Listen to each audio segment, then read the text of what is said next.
Larry, thank you so much for being on with me. I always look forward to our conversations, even though we gather at a sad time, always, it seems. But today I wondered if it felt different, being able to set eyes on Chad Daybell for the first time in a long time in a courtroom where you might be bringing this one home.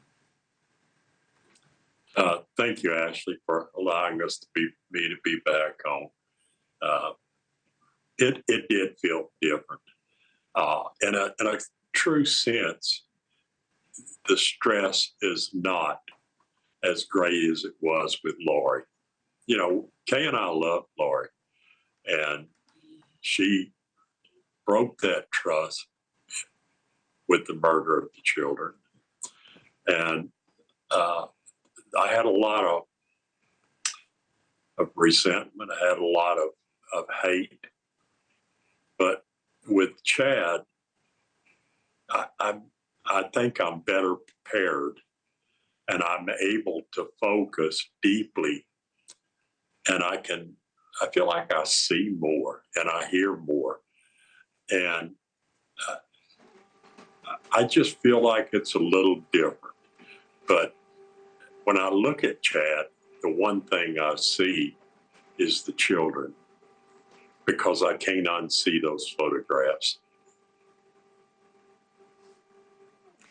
And you're talking about the photographs that you had to endure during Lori's trial, and no one should ever have to see their grandchildren in that state. And I am so sorry that you and Kay had to do that. I'm curious if you think that Chad Daybell has been planning all along to do what Lori wouldn't do, and that was point the finger at his spouse. Lori would not blame Chad during her trial, but do you think that Chad is going to 100% blame Lori in his?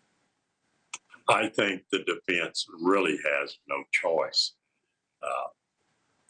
How do you defend the undefendable? I mean, the terabytes of evidence that was presented, and we don't know. We have never been privy.